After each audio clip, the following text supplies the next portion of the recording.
Namaste. In the last lecture, we have started integration by parts. I have told you this integration by parts means we integrate the product of two functions by parts. म्हणजे जर गुणाकार असेल दोन फंक्शनचा आणि त्या गुणाकाराचे integration घ्यायचं असेल तर ते कसं घ्यायचं त्यासाठी आपल्याकडे हा रूल आहे. If u and v are differentiable functions of x, then u into v dx, integration of u into v dx is equal to u means first function as it is into integration of v. Keep first function as it is, take integration of the second function minus integration of the product. This dx sign is for this integral sign. This dx sign is for this integral sign. So u into integration of v dx minus integration of product. Which product? Derivative of u into integration of v. Let us have one example. Integration of x into e raised to x. Integration of x into e raised to x. We keep x as it is, first function, and take integration of second function minus integration of product. Product of what? Integration of second function and derivative of the first function. Second function चा integration, first function चा derivative यांचा product आणि जो product येईल त्याचं परत integrate घेऊन ते इंटिग्रेशन इथं सबट्रॅक्ट करायचं आपल्याला. मी आणखीन एक एक्झाम्पल तुमच्या समोर मांडलं होतं. Integration of x square into 5 raised to x. So first function x square as it is into integration of second function minus integration of this product.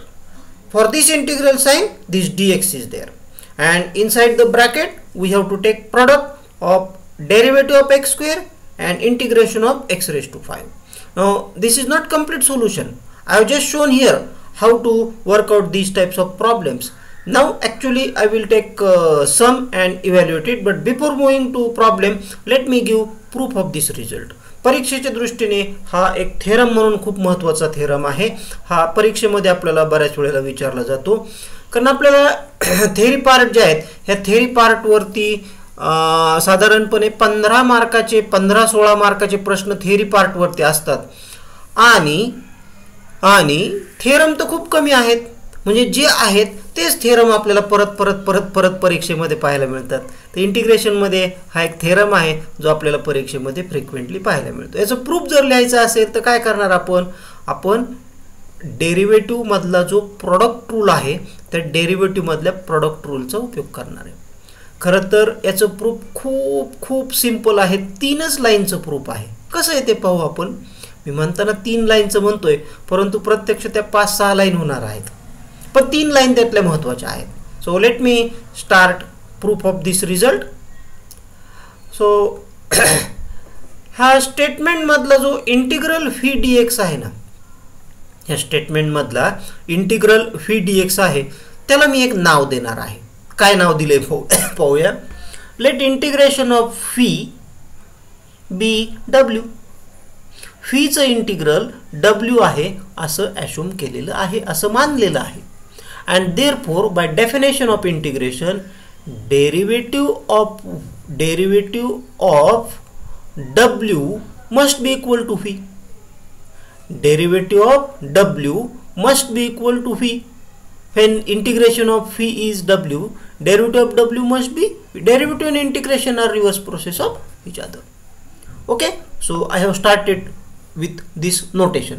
Now let me take derivative of u into w. u आणि w हे जे दोन function आहेत ह्या फंक्शनच्या प्रोडक्टचा derivative मी लिहिणार आहे. I am going to write derivative of u into v. Product rule multiplication rule in derivative tells me that derivative of u into w is u into derivative of w plus w into derivative of u. Now let me make use of this notation, this symbol. Derivative of w is v. So in place of dw by dx, I can write v. So u into v plus w into du by dx. Okay, so I got derivative of u into w. Derivative of u into w. Derivative of u into w is uv plus w into du by dx. Now I will use definition of integration. If derivative of a is b, then integration of b is a. So this integration of expression in the right side, integration of uv plus w into du by dx, this must be equal to u into w. This step is because of definition of integration. इंटिग्रेशनच्या definition मुळे आपल्याला ही step अशी लिहिता आलेली आहे, अशा पद्धतीने मांडता आलेली आहे. मग पुढे इंटिग्रेशन याच्यावरती डिस्ट्रीब्यूट करणार. Integration of uv plus integration of this second function. Integration of uv plus integration of w into du by dx. This is equal to u into w. This is equal to, in left side I have u into w. So that u into w, पण हा w काय आहे? w artificially आलेला आहे. w means integration of v. मग ह्या w च्या जागी मी इंटिग्रेशन ऑफ v असं लिहिलेलं आहे. हा uv आहे तसा आहे आणि हा w into du by dx आहे तसा. म्हणजे ह्या सगळे स्टेप्स तसेच लिहिलेले आहेत, फक्त या w च्या जागी इंटिग्रल v हे लेबल वापरलेलं आहे. आता मी काय करणार, याच्यातले सेकंड इंटिग्रल जे आहे ते दुसऱ्या बाजूला शिफ्ट करणार आणि integration of u into v dx याची किंमत लिहिणार. हे जे इंटिग्रल दिसते ना सेकंड इंटिग्रल, ह्या सेकंड इंटिग्रलला मी इकडे येऊन टाकणार. इकडे नेल्यानंतर ते मायनस होणार. So integration of uv dx is equal to this u into integral v minus, हे जे आहे ना हे दुसऱ्या साईडला गेल्यामुळं मायनस झालेलं आहे, minus integration of du by dx into w. w म्हणजे काय? Integral of v. Proof is over. Proof संपलेला आहे. यातल्या कोणकोणत्या लाईन महत्त्वाच्या आहेत? ही प्रूफ मधली ही पहिली लाईन नोटेशन, त्यानंतर derivative of u into w हा आहे आणि त्याला इंटिग्रेशनच्या फॉर्ममध्ये मांडलेले आहे. त्याला इंटिग्रेशनच्या फॉर्ममध्ये मांडलेले पहिल्या 3 लाईन महत्त्वाच्या आहेत. बाकी पुढं फक्त त्याचं सिम्प्लिफिकेशन लिहिलेलं आहे. 1, 2 आणि 3 या 3 लाईन फक्त लक्षात ठेवायचं आहे. बाकी सिम्प्लिफिकेशन पार्ट आहे तो ऑटोमॅटिक येत आहे. लिहू शकता तुम्ही प्रूफ. हे हा व्हिडिओ बंद झाल्यानंतर पेपर घ्या, पेन घ्या आणि तुम्हाला याचं प्रूफ लिहिता येतं का पहा. कदाचित येणार नाही, एखादी स्टेपमध्ये कुठंतरी आढळ, परत पहा, पुस्तकात पाहू शकता, व्हिडिओमध्ये परत एकदा पाहू शकता, पण हा थेरम आपल्याला लिहिता आला पाहिजे. आता मी ह्या थेरमचा उपयोग करून काही प्रॉब्लेम करून दाखवणार आहे. हाच तो परत एकदा प्रॉब्लेम घेऊ आपण. Integration of x into e raised to x. Integration of x into e raised to x. First function u as it is into integration of second function minus integration of product. Product कशाचा? Integration of second function and derivative of first function यांचा product. Now actually I will take integrals. So integration of e raised to x is e raised to x. Derivative of x is 1. Integration of e raised to x is e raised to x. आता गुणाकार करू. This product is e raised to x and I will take integration of that e raised to x. Integration of e raised to x is e raised to x. So this is final answer. This is the final answer. किती सोपं आहे पाहू शकता परत एकदा. x into e raised to x हा product आहे. ह्या प्रॉडक्टचं इंटिग्रल काढण्यासाठी मी हा रूल वापरणार आहे. कुठला rule? u into integration of v minus integration of derivative of first function into integration of second function into dx. तर त्या रूल नुसार आपल्याला हे मिळाले. आणखी मी तुम्हाला भरपूर एक्झाम्पल ह्या इंटिग्रेशन बाय पार्ट्स जे आहेत ना ह्याचे करून देणार आहे आजच्या लेक्चरमध्ये. हा आहे x into sin x. Again this is a product. Again this is a product. आता दोन फंक्शन आल्यानंतर त्यांच्यामध्ये चढाओढ लागू शकते की कोणत्या फंक्शनने फर्स्ट फंक्शन u चा रोल करायचा आणि कोणत्या फंक्शनने सेकंड फंक्शन म्हणजे v चा रोल करायचा. दोन फंक्शन जर असतील तर u कोणाला म्हणायचं आणि v कोणाला म्हणायचं. तसं काही खास असं रूल नाहीये. आपण ते रोल एकमेकांना करायला देऊ शकतो. ते रोल आपण एकमेकांना करायला देऊ शकतो. उदाहरणार्थ या फंक्शनमध्ये तुम्ही साइन एक्सला यू म्हणा, एक्सला व्ही म्हणा, एक्सला यू म्हणा, साइन एक्सला व्ही म्हणा, तसा फरक पडणार नाही. परंतु काही स्टेप्स त्याच्यामुळं अननेसेसरी वाढू शकतात.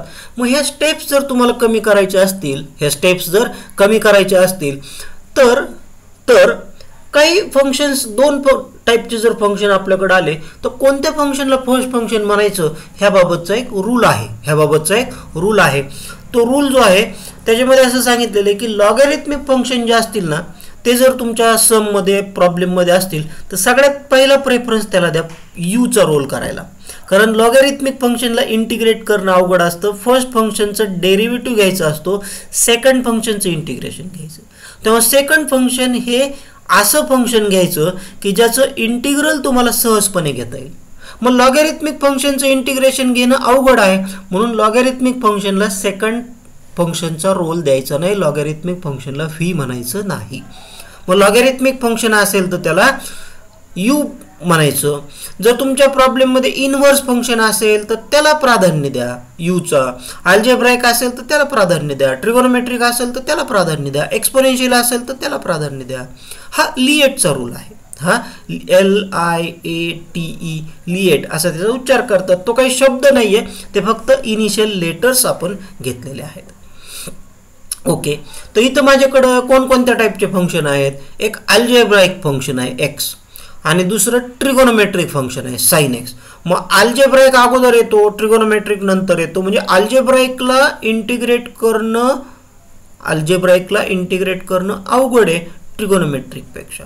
ट्रिगोनोमेट्रिकला इंटिग्रेट करणं सोपं आहे, म्हणून मी साइन एक्सला सेकंड फंक्शनचा रोल देणार आहे आणि एक्सला फर्स्ट फंक्शनचा रोल देणार आहे.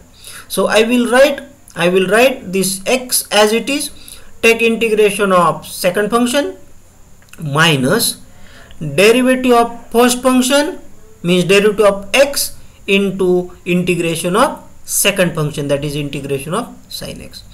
Now actual integral of sin x is minus cos x, derivative of x is 1, integration of sin x is minus cos x. Work out this product is minus cos x. Take that minus sign out and make this sign plus. So this minus x cos x plus integration of cos x. Now just to write integration of cos x is sin x and problem is over. गणित संपलेलं आहे. समजलं हे integral? चला पुढच्या problem कडे जाऊया. आता पुढच्या प्रॉब्लेम मध्ये परत एक प्रोडक्ट आहे. कशाचं प्रोडक्ट आहे? एक्स स्क्वेअर आणि लॉग एक्स. लॉग एक्सला फर्स्ट फंक्शनचा रोल, सेकंड फंक्शनचा रोल कधीही द्यायचा नाही, कारण लॉग एक्सला इंटिग्रेट करणं खूप अवघड असतं. मग लॉग एक्सला आपण यू म्हणणार आहेत. आपण काय करू? लॉग एक्सला यू म्हणूया. So keep this log x, treat this log x as the first function. Keep log x as it is. Integrate second function minus take derivative of first function and integration of second function. ही फक्त मांडणी झालेली आहे. ही मांडणी करण्यापूर्वी तुम्ही इथं तो rule लिहिला तरी हरकत नाही. माझा तो थेरम पाठ असल्यामुळं मी थेरमचं स्टेटमेंट इथं लिहिलेलं नाही. तुम्हाला तो स्टेटमेंट पाहायला लागेल किंवा इथं लिहून काढावं लागेल. आता ॲक्च्युअल इंटिग्रल घेणार. एक्स स्क्वेअरचं इंटिग्रेशन x³ 3, log x चा derivative 1/x, integration of x square x³ हा x ह्या x³ मधल्या एका x बरोबर कॅन्सल होईल आणि एक तर x स्क्वेअर राहील. हा /3 जो आहे तो आपण बाहेर घेऊ शकतो. हा /3 जो आहे तो पुढे लिहू शकतो. So x³ into log x minus this 1/3 into integration of x square. Now is the time to write integration of x square. Integration of x square is x³ 3 and problem is over. सर्व steps संपलेले आहेत. Integration घेऊन झालेलं आहे, simplification करून झालेलं आहे. हे 3 into 3 9 लिहायचं राहिलं होतं, फक्त तेवढं एक लिहून घेतलेलं आहे. समजते? तर ज्या वेळेला दोन फंक्शन दिसतील तुम्हाला, त्या दोन फंक्शनचा गुणाकार आहे, मल्टिप्लिकेशन आहे आणि त्या मल्टिप्लिकेशनचं प्रॉडक्टचं आपल्याला इंटिग्रल घ्यायचं आहे, त्यावेळेला हा रूल आपल्याला उपयोग येतो. मी तुम्हाला म्हटलेलं आहे की मी आज तुम्हाला ह्या बाय पार्टचे खूप सारी उदाहरणं करून देणार आहे. हा प्रॉब्लेम आपण इंट्रोडक्शनमध्ये पाहिला होता. X square into 5x. हो, x square as it is into integration of second function minus integration of derivative of first function into integration of second function. Derivative of first function is x square, its derivative, into integration of second function. मग आता actual integral घेऊया आपण. Integration of 5 raised to x is 5 raised to x upon log 5. हे 5 raised to x integration आहे. 5 raised to x integration काय लिहिलं? 5 raised to x upon log 5. आणि x स्क्वेअरचं डेरिव्हेटिव्ह 2x. एक्स स्क्वेअरचं डेरिव्हेटिव्ह 2x. मग हा 2 कॉन्स्टंट आहे, log 5 कॉन्स्टंट आहे. हे दोघं जण इंटिग्रलच्या बाहेर जाऊ शकतात. लिहिले त्यांना मी बाहेर 2 अपॉन log 5. हा 1 अपॉन log 5 कॉन्स्टंट आहे, तो बाजूला ठेवलेला आहे. आता काय राहिलं याच्यामध्ये सिम्प्लिफाय करायचं आहे ना अजून, integration of x into 5 raised to x. ह्याच्यामध्ये मला परत एकदा प्रॉडक्ट टूल वापरावं लागेल. मग प्रॉडक्ट टूल वापरण्यापूर्वी मी अगोदरचं जे काही सिम्प्लिफिकेशन झालेलं आहे, आन्सर आलेला आहे, ते तसंच लिहून घेतलं आणि हे इंटिग्रल करता एक कर्ली ब्रॅकेट केलेली आहे. हा महिरपी कंस ज्याला म्हणतो तो महिरपी कंस कर्ली ब्रॅकेट. ह्या कर्ली ब्रॅकेटच्या आतमध्ये जे काही दिसतंय ते सगळं x into 5 raised to x integral आहे. ते कसं लिहिलं? First function x as it is. Integration of 5 raised to x means integration of second function minus derivative of first function into integration of second function. And now in the next step I will take actual integral. Actual integral of 5 raised to x is 5 raised to x upon log 5. Derivative of x is 1. Integration of 5 raised to x is 5 raised to x upon log 5. यातला constant बाहेर जाईल. 1 upon log 5 हा constant बाहेर जाईल. 1 ने 5 raised to x ला multiply केलं तर 5 raised to x होईल. आपण थोडं सिम्प्लिफिकेशन करूया याचं. आणि सिम्प्लिफिकेशन जे केलेलं आहे ते सिम्प्लिफिकेशन मी इथं मांडतो. काय सिम्प्लिफिकेशन केलेलं आहे? हा 1 upon 5 बाहेर लिहिलेला आहे आणि 5 raised to x इंटिग्रल घेतलेलं आहे. Integration of 5 raised to x is 5 raised to x into 1 upon log 5 or divided by log 5. Now open this bracket. Open this bracket means whatever we have outside this bracket we have to multiply each term in that bracket by that expression. या 2 upon log 5 ने आपण या सर्वांना multiply करू शकतो. Simplification येत असेल तर करा, नसेल येत तर आहे तसं ठेवा, बस झालं. हेच उत्तर बरोबर आहे. खरोखर सांगतो मी तुम्हाला, सिम्प्लिफिकेशनमध्ये जर अडचण असेल तर सिम्प्लिफिकेशनच्या फंदामध्ये पडू नका, आहे तिथं सोडून द्या. पूर्ण मार्क मिळतील, एकही मार्क कमी पडत नाही. सिम्प्लिफिकेशन जर तुम्ही केलं नाही, ह्या स्टेपला जर उत्तर ठेवलं सर्व इंटिग्रल घेतल्यानंतर तुमचे मार्क कमी होणार नाहीत. आणि सिम्प्लिफिकेशन करत असताना जर काही मिस्टेक केली तर मात्र मार्क कमी करणार. पण तुम्ही चुकले ना, मग चुकायचं का नाही चुकायचं तुम्ही ठरवा.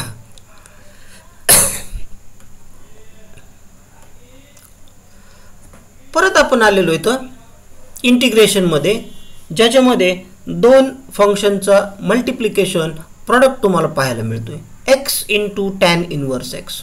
X into tan inverse x. LIATE रूलचा जर तुम्ही वापर केला, लिएट, तर तुम्हाला असं दिसेल की इनवर्स फंक्शन हा शब्द अगोदर येतोय.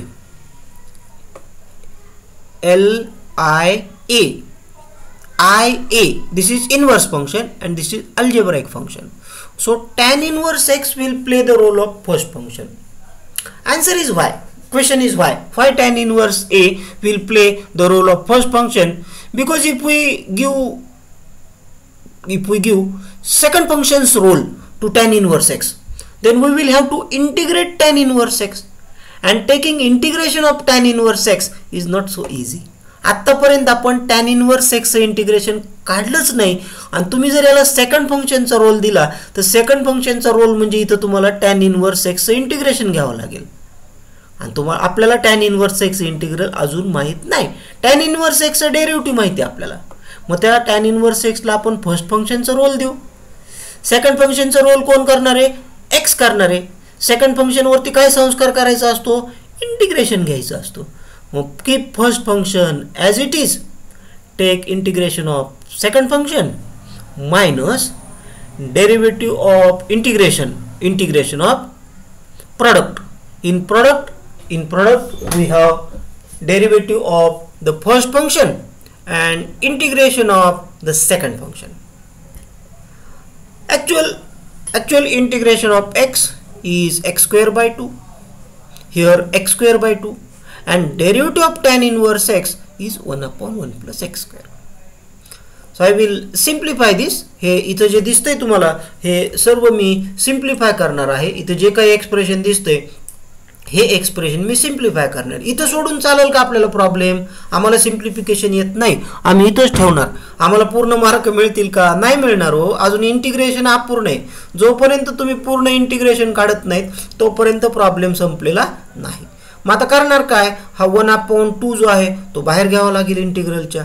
1/2 बाहेर घेतलं. इथं x square upon 1 plus x square, ह्या x square upon 1 plus x स्क्वेअरचं इंटिग्रेशन काढायचं आपल्याला. त्याच्याकरता मी अशी ॲडजस्टमेंट करतो. I will add 1 and subtract 1 in the numerator. हे पुढचं सर्व सुरुवातीचं जे सिम्प्लिफाय करून झालेलं आहे ॲन्सरमधला पार्ट आहे तो ॲज इट इज आपल्याला ठेवायचा आहे.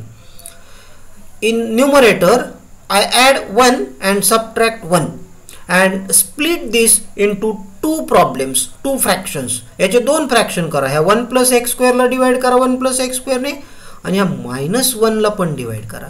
हे डिवाइड केल्यानंतर हा -1/2 आहे तसा हा 1 plus x square upon 1 plus x square will become 1.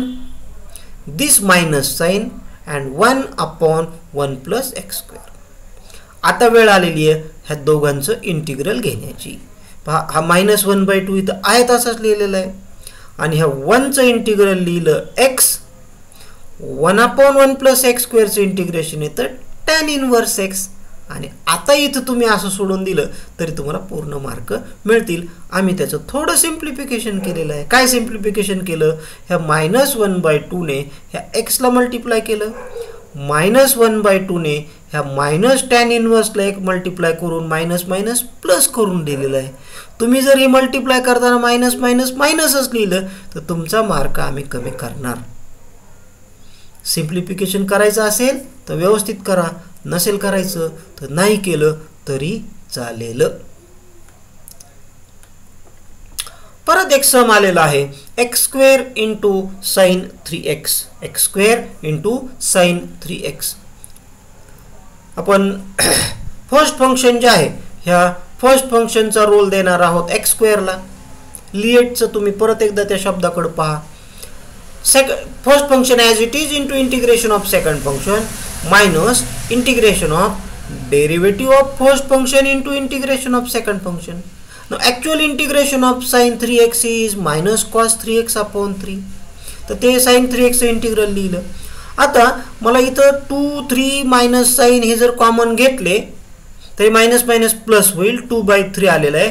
x into cos 3x ह्याच्यासारखंच दिसतोय थोडा थोडा. परत प्रोडक्ट टूल वापरायचा. परत प्रोडक्ट टूल वापरला तर तत्पूर्वी मी याला इथे ब्रॅकेट केली. आता मी स्क्वेअर ब्रॅकेटचा वापर केलेला आहे. ह्या स्क्वेअर ब्रॅकेटच्या आतमध्ये जे काही तुम्हाला दिसतंय ते सगळं x इंटू कॉस 3xचं इंटिग्रेशन आहे. ते बाय पार्टचा रूल वापरून u इंटू व्हीचा रूल वापरून लिहिलेलं आहे. त्याला परत मी सिम्प्लिफाय केलेलं आहे. सिम्प्लिफाय केलेलं आहे म्हणजे कॉस 3xचं इंटिग्रल लिहिणं, एक्सचा डेरिव्हेटिव्ह कॉस 3xचं इंटिग्रेशन ते इथं लिहिल्यानंतर साइन 3x अपॉन 3 लिहिल्यानंतर मला असं मिळालेलं आहे. अजूनही इंटिग्रल साइन निघून गेलेलं नाहीये. म्हणजे मला हा 1/3 कॉमन काढल्यानंतर साइन 3xचं इंटिग्रेशन लिहिणं बाकी अजून उधारी आहे. उधारी संपलेली नाही. मग या साइन 3xचं इंटिग्रेशन लिहिणार आणि मग मात्र मी थांबणार. आता मला ह्या मायनस मायनस 2 मायनस साइनला प्लस करावं लागेल. बाहेर हा प्लस 2/3 आहे त्याने मल्टिप्लाय करावं लागेल. म्हणजे 3 3 जा 9 9 3 जा 27. इथं 27 येणार आहे डिनॉमिनेटर. इथं 3 3 जा 9 हा डिनॉमिनेटर येणार आहे. हा पा सिम्प्लिफाय केलेला आहे. तर हा सिम्प्लिफिकेशनचा पार्ट तुम्ही पाहू शकता. तर अशा पद्धतीने प्रॉडक्ट जर असेल तर त्या प्रॉडक्टला कसं इंटिग्रेट करायचं ह्याबाबतचे सम मी तुम्हाला आज करून दिलेले आहेत. पुढच्या लेक्चरमध्ये मी बाय पार्टचेच काही प्रॉब्लेम करणार आहे, परंतु त्याच्यामध्ये प्रत्यक्षदर्शनी तुम्हाला 2 फंक्शन दिसणार नाहीत. एकच फंक्शन असेल, सिंगल फंक्शन असेल, तरी सुद्धा सिंगल फंक्शनला सुद्धा आपण product rule, multiplication rule, integration by parts, गुणाकाराच्या स्वरूपामध्ये मांडून आपण त्याला इव्हॅल्युएट करणार आहोत. ठीक आहे, तोपर्यंत नमस्कार. भेटूया पुढच्या लेक्चरमध्ये.